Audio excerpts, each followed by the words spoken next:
Welcome back to the session. So last session, we pretty much completed most of the aspects that are related to data frame. If you're doing any kind of analysis in R, so those are basically data frame. Data frame is the structure of data you most likely to encounter. But then just to cover other data structures that are commonly used in R, we will talk about lists, metrics, and arrays, and that will pretty much cover most of data structures. And then we can go actually doing a little bit of writing small codes to iterate and then write functions and other things we will start after this. So by I think end of the arrays, we will be finished pretty much with all the data frame objects which are relevant from the data analysis point of view. And in data frames, we talked about, so the most important part in data frame is subsetting it. And just to understand like how to subset a specific section of a data frame, as well as if you're selecting a part or a certain columns, how to do it. If you're selecting certain rows, how to do it. So the rows you can select based on logical settings, certain values, depending upon certain values in a column. So you can do a logical vector, and based on that one, you can subset, you can say your data frame. So, but yeah, even in most 95% of the times, the kind of object you will be handling would be mostly a data frame. Very rarely you will encounter from or really will encounter data in the form of a matrix. That's the second last one. And the second one and the third one would be a list. So list so just to give an introduction about list is a kind of, you can say, an object that can store elements of different types. It doesn't distinguish what is being stored inside an element, inside a list. So it can have vectors, it can have single values, it can have data frames, it even can store a list inside a list. So you can have nested lists that can be stored as well. And the main purpose of having list is, so as we keep on going through the analysis, we will keep on creating new variables, we will keep creating new, you can say, analysis outs, data outs, and that we want to keep track of it. So rather than you storing each one of them on different variables and then try to call them, what we can do is to have these all variables, rather than floating in all everywhere else, we can put into one single object or one single container where all these things are present at a single place. And the list gives that particular kind of an flexibility to do it. So if you're creating a list, it's pretty much the way we create data frames. The command for creating list is called list. So what we do is list, and then we have open and close parentheses. And within these parentheses, then we specify the different elements that are generally stored. So we may have a vector. So we have vector of values, let's say 1, 4, 5, that we might have got from our analysis. We may also have some number, let's say 2, 4, 5, 7, 9. This is some sort of a scaling factor we got from analysis. We may have, let's say, certain strings stored. So let's say sample 1. And it may also then could have a data frame inside it. So not necessarily you need to have all of those ones, but what I mean to say is a mix of any of those ones is possible. But list can accommodate any kind of data object without differentiating with what the nature of it. Once you create it, we can assign it to certain variables so that we can retrieve it at later period of time. So we can name it as, let's say, list 1. In list, the indexing is again pretty much similar to the R-based indexing. So the values have index, like this is element 1, this is element 2, this is element 3, and this is element 4, right? So these are the locations. If you want to pick up a particular element, there are different ways of doing it. So I'm going to explain here before we go and running into the code. So just we have an explanation for this one. So the next, one way of doing is, so let's say we want to subset element 1. So if we do list 1, so that is our list, which is this list 1, and we use a single square bracket, and then we say element 1. Okay, so this will pick up the first element. And if we say list 1 and square bracket 2, it will be second element, and so on and so forth, and list 1 and fourth. This becomes the fourth object, which is the data frame. All right. The output of these ones is thus a little bit, you can say, sort of note that if you're using a single square bracket, the output, you're selecting the first element, it will return you the first element, but it will return your first element in form of a list. It will be a list with only one element inside it. This will be the output of if you do subsetting like this. If you're subsetting this one, this will be the list with have only value will be let's say 2, 4, 5, 7, 9 when you're using a single square bracket. And here what you will get a list is list with only single element inside it, and that element would be the data frame what we are looking at on the top if you're using single square brackets. Now, so the most of the times when you're trying to retrieve an object, you don't want it to be in the form of a list. You want it, let's say this is a vector, I want a vector back. And to pull out the vector from the list, and the return should be a vector itself. I don't want a list with single element and that vector is inside that particular list. To do that, what we generally do is to use subsetting is done list 1, and we use double square brackets. List 1 and then double square brackets 2, and so and so forth. And we'll say list 1 and double square bracket and value is 4. All right. So this is one way of subsetting, and the output are these ones. So the output what you're getting here is getting a list every time. Right. But if you're doing using double square brackets, the output would be C1, 4, 5, 9, which basically means it's going to return you a vector. Here it is going to return you only the value 2, 4, 5, 7, 9, just a single value. And here it is going to return you the data frames. Okay, so that's the different. So you may encounter a list can be subsetted by a single square bracket, but that in turn will return a list, but return a list with only one element from here. It's a way of like you subsetting a list and picking up only one element. You can pick up multiple elements also. I can say 1, 3, so then you're going to pick up this element and give me a new list. But if you're going to want to pick up a particular element, here let's say the first one is a vector and want to get back a vector, I have to use double square brackets. And here the same applies for any of the elements if you want to retrieve back. The other characteristics of the list is these elements, each element could have name associated with it. So we don't have here, but we can provide for each one of those ones. So for example, this one we can call, let's say, coordinates, some sort of a coordinate value. So we can give it a name coordinate. This can be, we can say scaling factor, SC factor. We can name this value as sample. And this you can say, and this one, the last one, we can call it as a data frame, or let's say metadata, some sort of name we are giving to the object. So when we are retrieving them, we can retrieving them.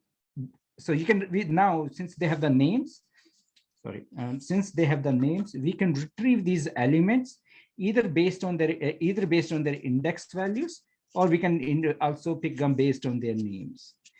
All right. So, and what is the what the output of the subset would be pretty much is going to depend on whether we are using single square brackets for subsetting or we are using double square brackets for subsetting. And the answer in the output in both the cases will be a little different from each other. Any questions here with respect to this subsetting part? Are you saying that you can like kind of define the stuff that's in the list, but then how do you assign the names to the stuff that's in the list? Oh, we will see that practice, how to do it. Like you can create a list and then you can assign the name. We can do both ways. We can assign the name right when we're creating the list, or we can assign the names later on. Both are possible in lists, and we'll see that example. The function we use for that one is called names, and we give the names to the each element, and those names then get associated with each one of those ones there. Right? Any other questions? So in the data frames, Right. We use that $sign to access the columns, right? Can we do the same thing with the list and the names of the elements in the list? Yes. So these double square brackets, what we are seeing here, generally is people will, or you would say, if you have a name, sorry, if you have a name, basically, if you don't have names, then you can use double square brackets and an index value inside here. Okay. If you have names given to that one, we can subset it by something. The same elements can be not everything is not in the same. Okay, I'll try to write it like this.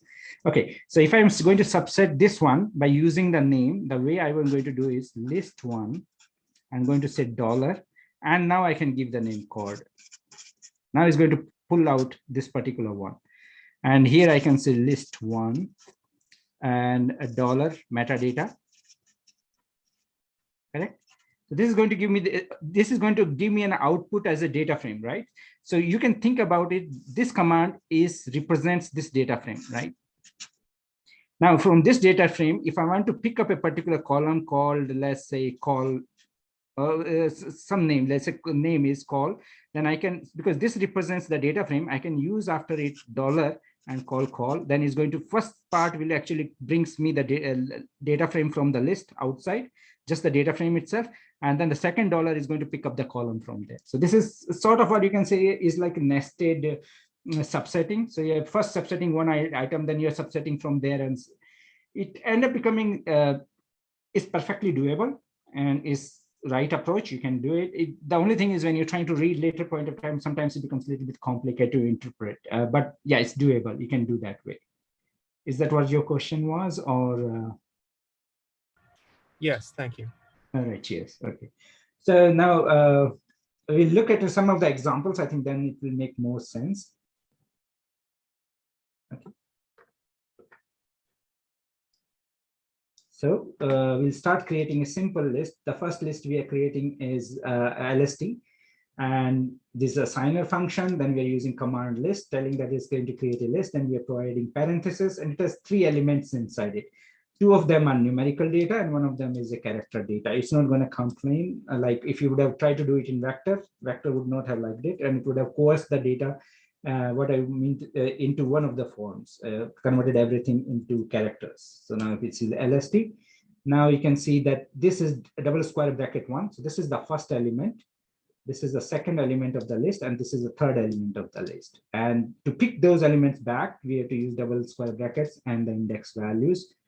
But then, as I said, yeah, then it's going to return. Yeah, it's going to return each of the elements if you use these double square brackets. This is a vector list. So in this one, what we are having is 2 different vectors, a list which has 2 different vectors inside it.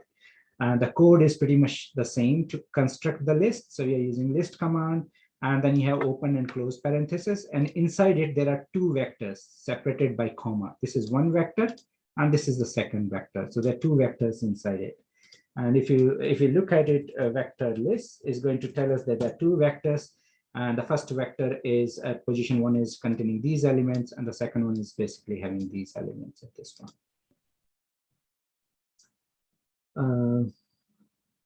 Okay, this is basically a little bit more longer. So this one is vector. Basically, this is another list which is having 2 vectors.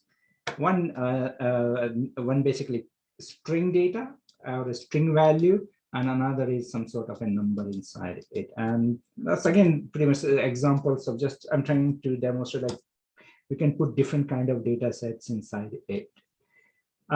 Here we have a chip 2 as a data frame. Control enter, and now if we look at chip 2, the code here to construct the data frame is same as we talked about in. So this is exactly the same code what we use in data frame. So we constructed a chip 2 object, and the chip 2 object actually represents this data frame.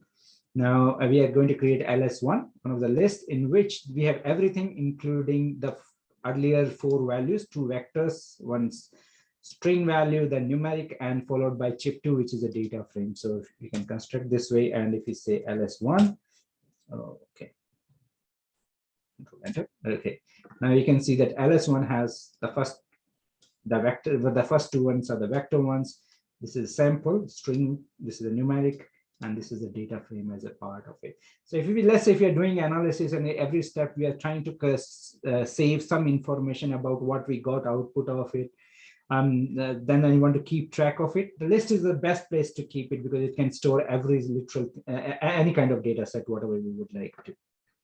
This is the same one. I think there's no difference here. I'm just going to create it just in case we are using it later.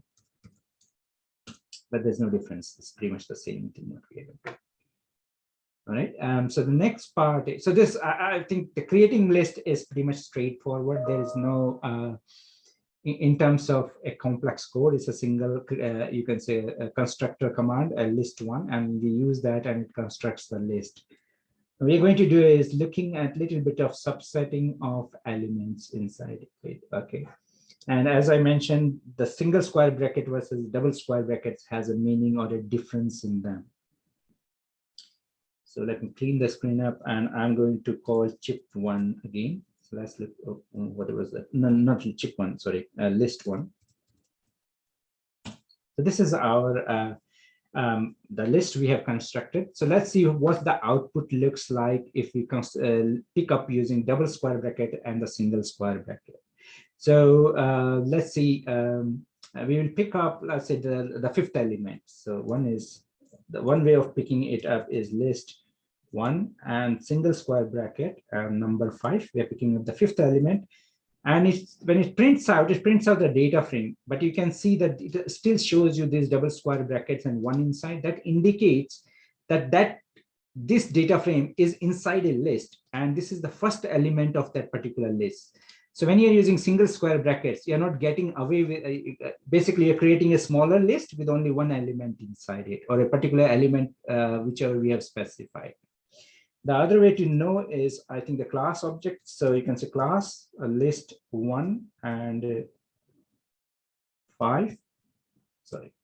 And it's going to tell you that the class of list $1 with the square bracket 5 is actually a list. So this whole thing, which is the output of this command, is this list. We don't want a list. Again, we don't want a list with a data frame. What we want is a data frame back. So that we can use it in analysis. So we can say list 1, and that's where we use double square brackets. And now if we say 5, you no longer has that double one, basically a value or the index value in double square brackets. That basically means now what you have got is actually the data frame out. And you can save this data frame into, let's say, another object called df. But before that, let's save, or basically find out what's the class of list 1 with double square brackets and 5 is. So this is a data frame. Earlier, what we got out was a list. Here we are getting is a data frame. And so you can do basically a similar way of subsetting, pulling out the data frame, and you can assign to any variable. Here I'm assigning to df. And now if you call df is a data frame. You can use in analysis or want to do something else. So just with the data frame, you can get back the value from the list. Any questions here between double square brackets and single square brackets? All right, okay.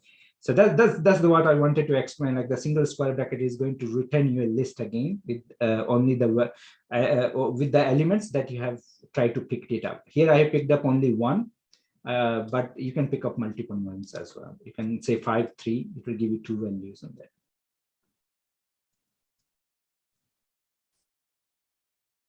Okay. Now the other thing what we talked about is a list 1. The thing is assigning name to these ones. So let's assign some names to it.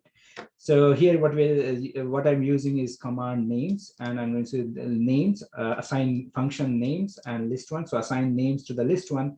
And then I'm going to provide a vector of names that are going to be associated with each of the elements. Okay, let's see that. Okay. So, and now let's see list 1. How does the list 1 looks like? Okay, where is that? So you can see the names was selected chromosomes, selected positions, which is cell post, sample.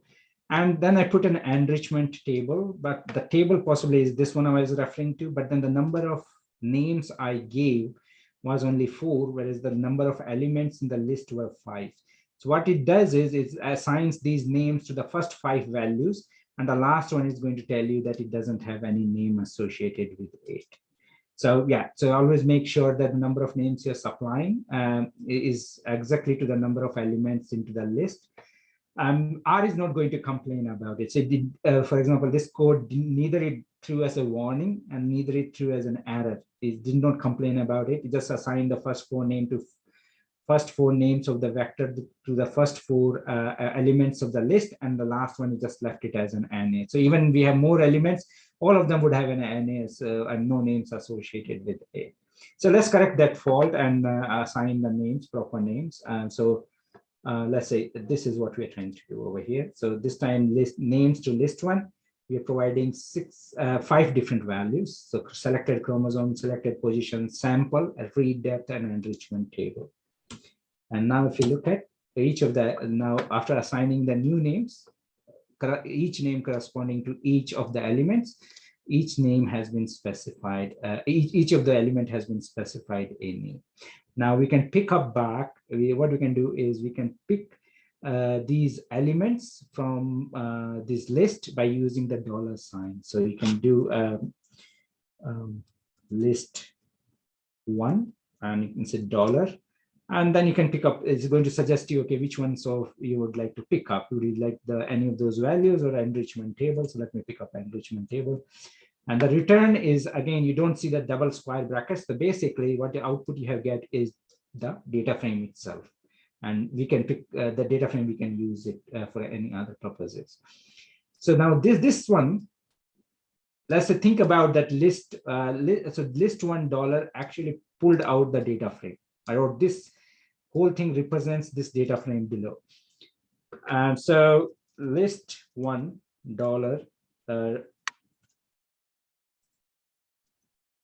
list $1, this thing represents this table, correct? So let's think the list one enrichment enrichment table is a name given to this data frame, because that's what it is representing. So if it is the name of a data frame, how would we select the enrichment column from a data frame? So we can say data frame $enrichment. So the same thing, consider that this is the name of the data frame. You simply can use $, and then you can say enrichment. It's going to give you the last value as a vector, a typical data frame subsetting.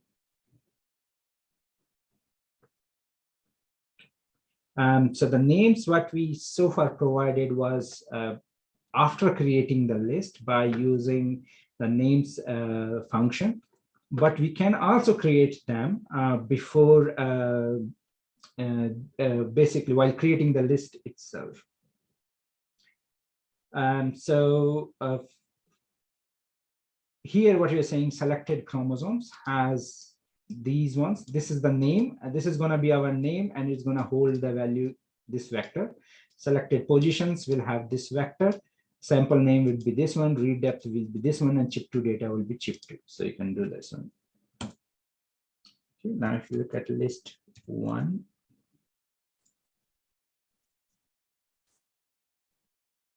stick.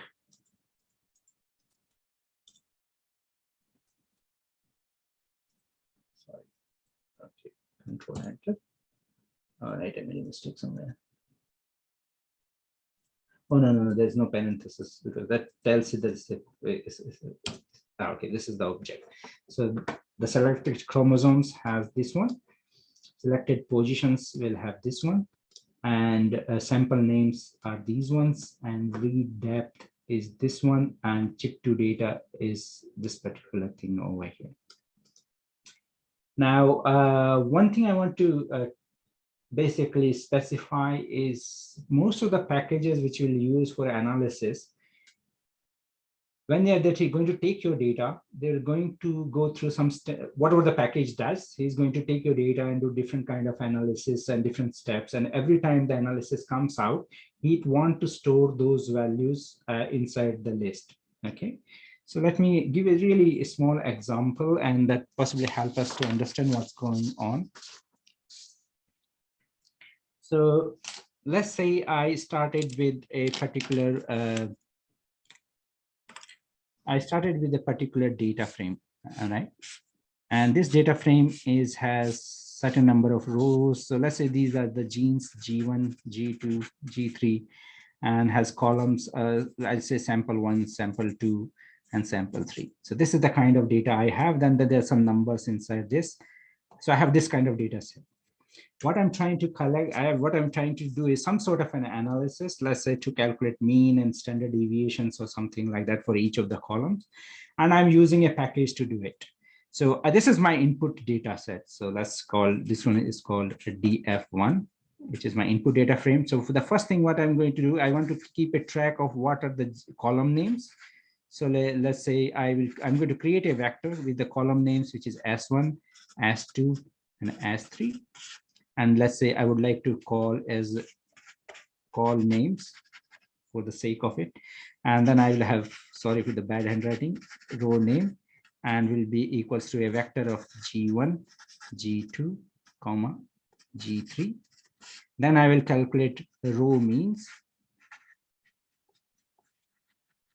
using certain functions. So let's say I calculated the mean of S1, S2, S3 using some functions, and that is going to be a vector of what I can say is mean 1 of the row, mean 1 of the column 1, mean 2 of the column 2, and mean 3 of the column 3.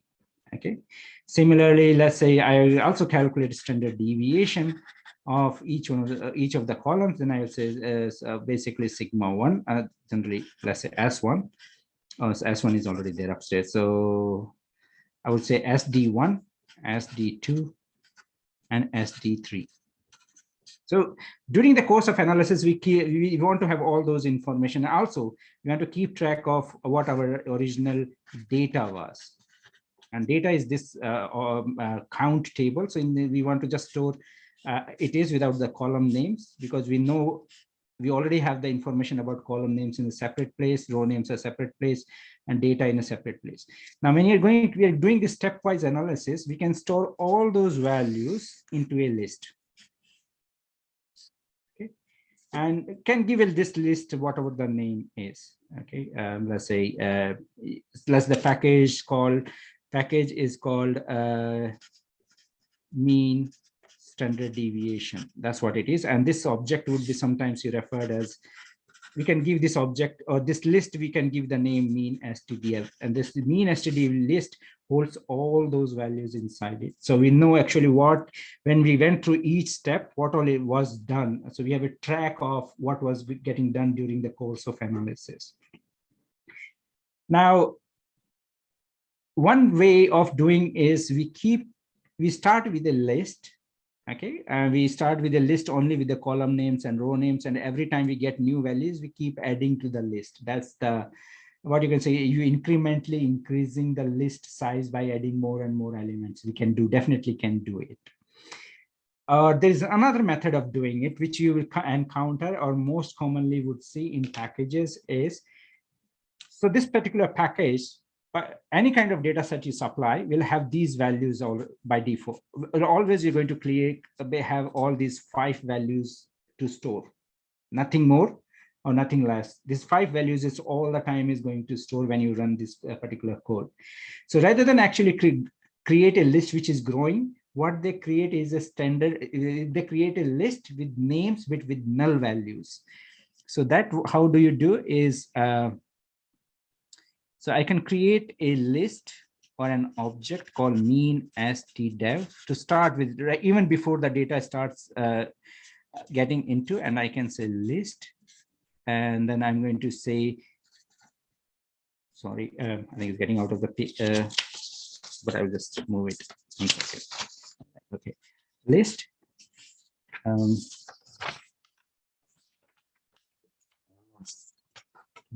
Okay, yeah, this is okay. Call name equals to null. Null is like absence of value. There's nothing there. Then we'll say row name equals to null. We'll say row mean equals to null. All these variables standard dev equals to null, and data equals to null.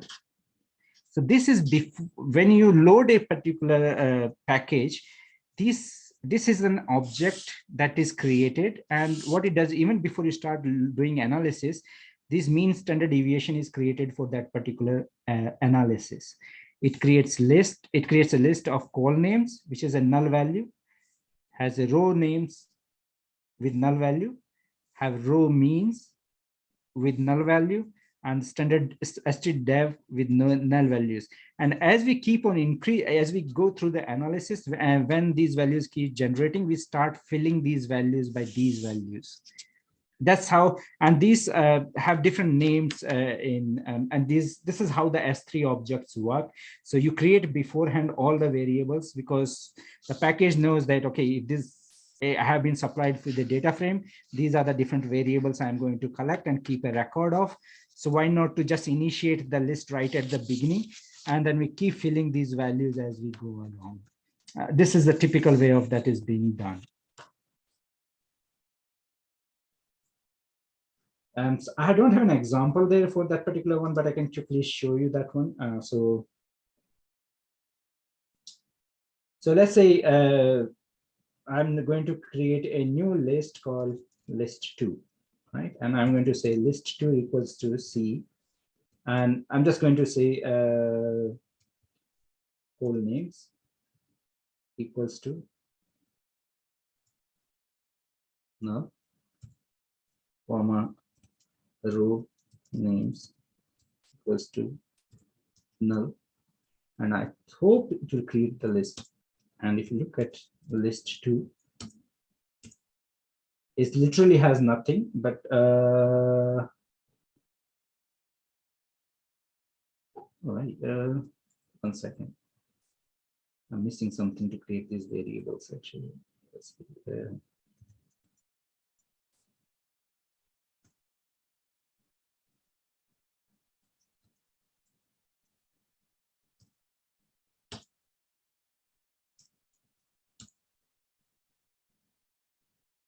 What's the problem? Yeah. Okay.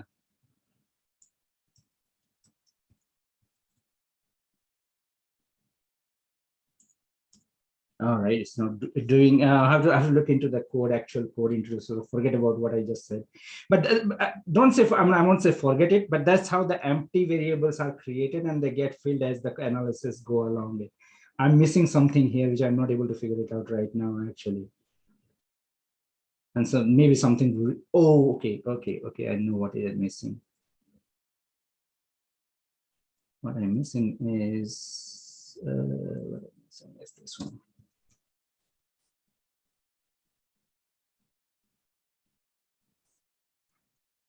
And hopefully this will be okay. Yeah, so now you can see that we have two variables, call names and row names.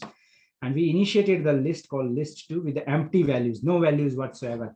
So null is basically absence of anything. There's nothing exists there, but those names exist. Now we can fill those names by, we can say list2, and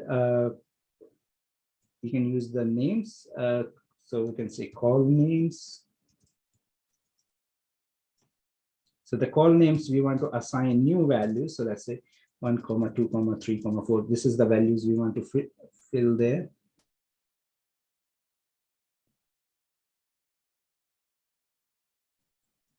Okay, 1 second.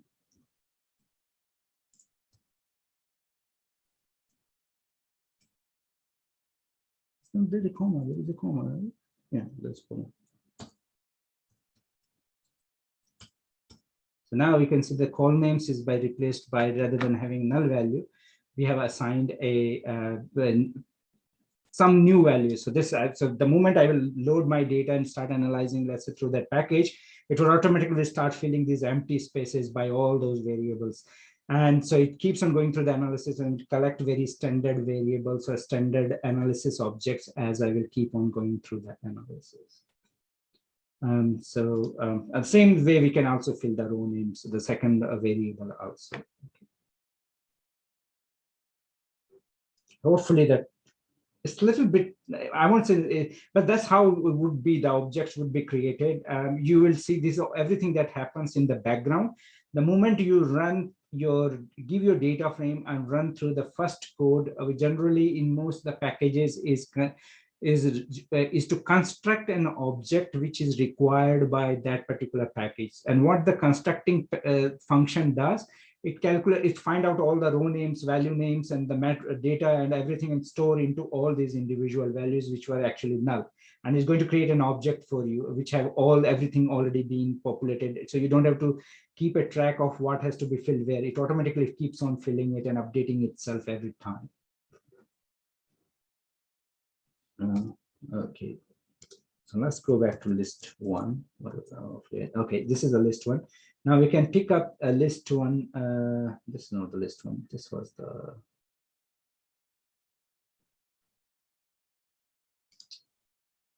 second one. Is the rest of the code is more for this one. So I'm just changing the names again. Sorry about that, because cell post is only there. So now what we're doing is picking up each particular element by their names. So if you pick up the selected positions, you can either select it using a $sign and cell post list one, and I'm selecting that particular selected cell post element of the list. And since I'm using a $sign, is going to return me is a vector itself, not a list, a vector inside a list, but directly a vector. So that's what it looks like. You can also get the same thing. You can say list one and use double square brackets. And as I mentioned, double square brackets take the element out of the list and return as the element, not as an element of a list. So here you can say cell post. The return will be exactly the same. But the situation would be different if you use only one square bracket. We know that if you use only one square bracket, the element is returned, but that element is a part of another list, or basically part of a list. So now if you do it, it's going to tell you that, yeah, now you have a $cell post, which primarily indicates that whatever you are seeing here is a part of a list, and this vector has a name cell post, and this is the only element in that particular list. Okay. So I'll just stop for, let's say, a couple of minutes while you guys can have a look at these different subsetting. So the idea is what would be the correct code to access position column, which is this position column over here, of the data frame and enrichment table as a vector or as a data frame. Which of the codes will give you a vector? Which of the codes will give you a data frame? You possibly will encounter these kind of things when you're looking at somebody else's data frame. People will doing the subsetting very different ways, and to get a vector, there are couple of many different ways you can pick up a particular column as a vector, and there are many different ways you can pick up a column as a data frame. So these are the 10 scenarios, and I would just stop talking for maybe another couple of minutes, and then I'll give you some time to look at all these different subsetting methods and get just build an idea like what would the output would be for each one of them. Would you be getting a vector or a data frame? Just an exercise. We'll pause the recording for that just for a second. Okay, so the first one we are looking here is list one. I'll pick it up from here and put it over here, and then we go through one by one. So list one, and then we're using double square brackets. So basically, then this one will be pulled out as a data frame, and of that data frame, we are using a $sign to pick up a position. So if you execute that line, it will return it as a vector, because so this part represents the data frame on its own. Of that data frame, we are picking up $position. So if you use a $sign, the output is as a vector. It's going to return it as a vector. The next one is list one, this particular one over here. So let's have a look at it. Oh, sorry. Oh, I hit enter, but yeah, let me explain. So list one, so this again, the first part of the code is exactly the same, But this time, in both the cases, where the first this you can selected part of the command is going to give us a data frame. But now we are just picking up one column, and we are picking up the column using single square brackets and the quotes. And that's the way in a data frame you pick up a particular column and retain it as a data frame. So it still retains the whole thing as a data frame. So you see it is in the form of a data frame. Okay, this one and this one has no difference between them. So that's a mistake. Sorry about that. Let's go to the number 4. Let's quickly have a look at what we're doing there. So what we're doing is list 1. And this time we pick, rather than picking up by the index value, we are picking by the name of the element in the list. So that rather than saying, okay, give us the 5th element of the list, we are saying give the element whose name is enrichment table. So that's the data frame. And then we're pretty much using the $sign. So that is going to return as a data frame. And then of the data frame, we are selecting the position column, same as the above. Since we are using dollars, it's going to return as a vector. And same thing as this one.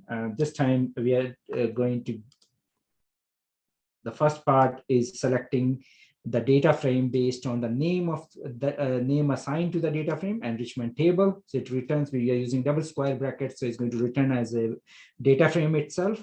And on that one, we are selecting a particular column named positions in the quotes, in the brackets, same as here. So the return would be a data frame. All right, thank you. And the next one is, let me pick up from there. Okay, see, and put it over. So here what we are doing is list 1 and dollar enrichment table. So since we are using the dollar, it's going to return as the data frame itself. That is because dollar is equivalent to using double square brackets. So either you use dollar or use double square brackets, the output is going to be the same. It's going to return as the data frame itself. So it returns as a data frame. And within the data frame, we are subsetting the column number 3. And this time using double square brackets. So it's going to drop and going to give as a list. Okay. You can use the double square brackets to drop the dimensions, or basically so I think this double square bracket, I'm not sure whether we saw in case of data frame or not, but if in any column we use double square brackets in the data frame, is going to return you as a vector over here. This was one of the next one is a little bit of a different one, and we saw the case of this one and what's the default setting into this one is. So let me, so list 1 dollar enrichment table. So this part of the code is picking up the enrichment table, and since we are using dollar, it is equal to double square brackets, so it's all going to return as the whole data frame. Now we are subsetting the data frame by number of rows and columns. So that's why you have a comma, and we have before the rows column is not specified, so we want all the rows, but we want only one of the columns. Any idea what's the output of this one is? Just put it in the chat. What do you think? What's the output of this one gonna be? Ooh, let me know. Data frame. Okay. Any other takers for data frame? Or what do you think? It looks like it should be a data frame because we are picking up all the rows, and we are picking up one particular column. But if you remember, so let's just execute this one. But what it end up returning is returning it as a list, is as a vector. If you remember, there was an option where we said drop equals to false. So essentially what happens, because we selected all the rows and only one column, or basically selected rows and only one column, this is I don't know whether I should call a could be, you could say, the irritating thing about it, but this is only here where it actually drops the dimensions of the object, and what it converts it converts into a vector. So if you say drop equal to false, it's going to return you a data frame. So just mindful of that. And I think we talked about this drop function earlier. Cool. Okay. Don't worry about it. We also, We learn it over the time on the scoop. Okay, Control C, Command C, and then let's go about it. Command V. Okay, so this time, again, I think this is just picking up one column based on the position, so it's going to return as a data frame. So that's fine. The rest of them are pretty. Here we are using $, two double dollars. So the first dollar is going to give us the table itself, a data frame itself, and then we are using $. So again, it's going to give us a vector. So it's going to return as a vector. So there's a self-explanatory. And this one and this one. Okay, let's try this one. And this is the same case of the case what we saw here, because it's again drop the dimensions because we selected all the rows and only one column. So if we say drop equals to false, it is going to give us the data frame. Okay, yeah. So so the idea here is trying to basically give you an idea like the subsetting to just achieve the same thing. You can do subsetting in n number of different ways, and all of the ways are correct as long as the output you're desiring is what you're getting. So for example, you have to be mindful that you're for example, in the drop case, we might be expecting a data frame, but just be mindful that it drops the dimensions if we just select only one column. So just to be aware of some of those ones. Okay. The next few codes are adding an additional elements to the existing list. So we are saying list one, and then saying, okay, this is the new name or the name of the new element, and this is the value the element is going to store. And now if you say list one, you can say the last value is this one. We can replace the existing elements value. So we're saying the list one, the sixth element value should now be this one. So it's going to get overwritten by the existing value. So in the sixth element here is this original value was this one, and the new value is this one. And the same is done basically again, pretty much the same, I think. Yeah, now it's overwritten by the pipes. One of the attributes with the list is which is quite useful, is to find out how many elements are there inside our list. And the code for that one is to use length command. So you can say length within the break parenthesis list one. It's going to tell you how many objects are there or how many elements are there in our list one. And here it says 6 of those are present. This is I won't say tricky question, but we created a list called rank here. Okay, let me clean it up and then we can go. We created a list called rank, and as you can see, the rank has, where did I do that? Okay, the rank has 3 elements, but the 2 elements have exactly the same name. So the question is like, if you try to pick up an element by value B, which one is going to be picked up? So what generally happens the first time when you start searching for the name B in the list, the first time it encounters the list, that value is printed out. So be mindful that not to have the same name in the list if you're ever using the list to store values. If you have, for some reason, you have ended up giving it, you want to retrieve it, you can retrieve it, but then you have to use the double square brackets and you have to pick up based on its position or its index value, and it's going to give you the value. Okay. What's the time? Okay, we have 5 minutes. So I'm just quickly go through some of really, so the next object we are going to look at is called matrices, and or the matrix objects, and they're quite useful. A lot of analysis, what you see in normalization, data normalizations and other things, matrices are quite useful. Building regression models and classifications and other things, machine learning, all those uses these things to find the weight of parameters. So let's start with just looking at how do we create those things. Oh, sorry. What I wanted to do was move to the here. So again, just similar to the way we were creating list, matrix is created by the command called matrix. And inside that one, then you specify, the first thing we are going to specify is the data. And so before, what a matrix looks like. The matrix will look like having certain number of rows and certain number of columns.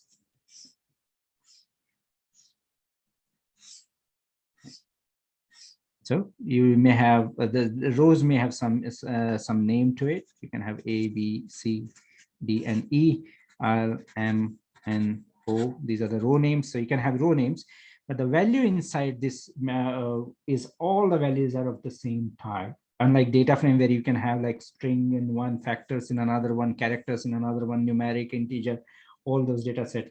Matrices are typically have a single, not typically, they always have a single data type inside it. So it's going to be numeric. All the values has to be numeric inside it. We cannot switch between them. Okay.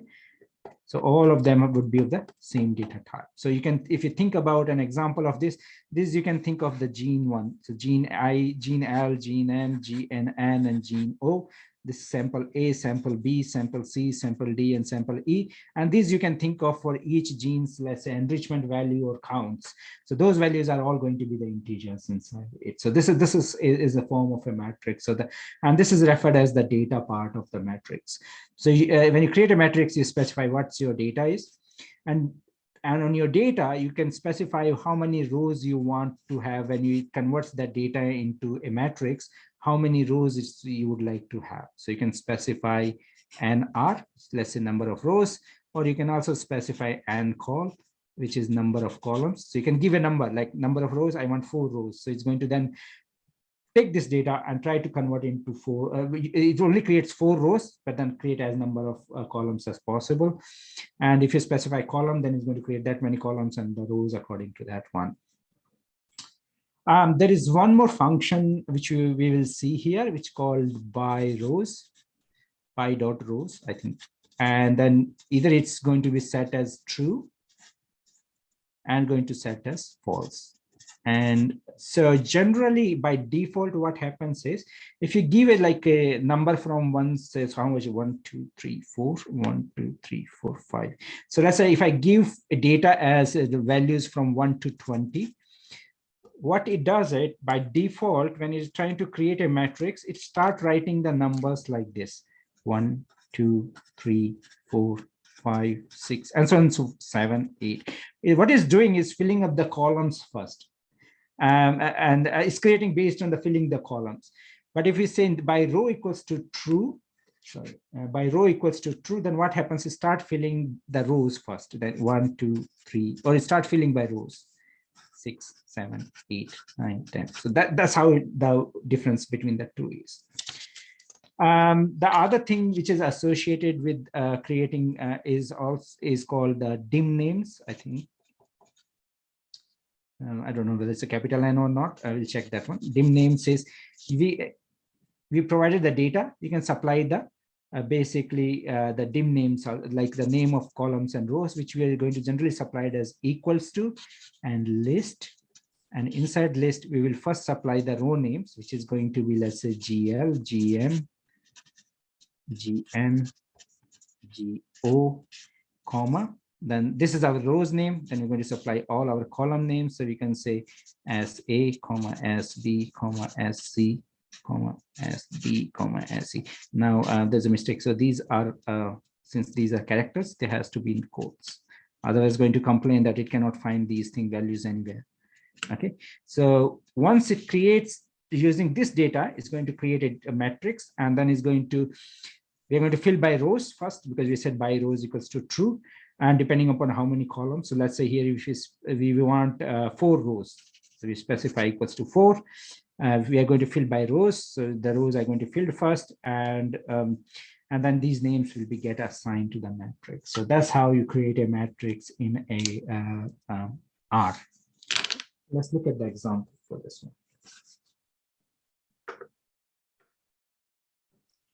one. So just a couple of more minutes and then we can stop. Okay, just give me 2 more minutes and then we're done. So the first one is we're creating a matrix called MC, and the matrix is 1 to 25, and we're specifying number of columns. Since we are not specifying anything else, we're not specifying by rows or anything else, and we're not even giving dim names, so there are no dim names. It's just put numbers as like names of the columns and rows. And since by default, it fills the columns first. So it's first it fills the values in the first column, then the second column, third column, so on and so forth. We can get exactly the same, it's because it's a 5 by 5 matrix. We would have got the same matrix if we specified that number of, his specified number of columns is 5, his specified number of rows is 5. So, okay, so if you look at MR, it's exactly the same as the matrix called MC and MR are exactly the same. There's no difference. This code is you are trying to create a matrix, but this time we are filling by rows. So you're going to say by rows equals to true. Okay, sorry, I didn't create the object. So and now if you look at MRC, MRC2, so now the values are like filled by rows and rather than filling by the columns. Okay. Now the last bit is assign, have a same thing, 1 to 25, number of rows is 5, filling by rows is true, and we are providing dim names, so that is n is not capital, dim names n is lowercase, and then we're providing a list of providing a list. And the first element of the list is our row names, and second element of our list is our column names. And if you do that, and if you look at the MRC3, we'll see that no row, this filled by rows, five rows it has, and then have what are the row names and column names we have specified. It has assigned those ones to it. There are commands like number of rows. So just sometimes you want to find some attributes of the matrix, how many rows are there, how many columns are there. So we can simply say n row, it's a number of rows, number of rows in MRC3, which is a matrix. It's going to tell us there are 5 rows. We can check columns by and call. We can check dim, how many dimensions. So basically how many rows it has and how many columns it has. So the output is same as data frame. So it gives the row number of rows first and the number of columns later. So there are 5 rows and 5 columns. Okay, so let's look at MRC control. MRC, oh, what happened? We don't have an MRC. Okay, let me create this one. I think we have it. Okay, MRC and MRC3. So these are the 2 ones. We can add these up, and the output is going to be something like this. So the first value of this one get added to the first value there, second value to there, and this one to here, and so on and so forth. That's how this value is populated. You can multiply 2 matrices, and it get multiplied element wise. So 1 is multiplied by 1, 6 is multiplied by 2, and that's how we get the value. So each element get multiplied by each one. Finally, this one is what you call as a dot product of 2 matrices. This is linear algebra. The output, if you look at this one, is going to be way different than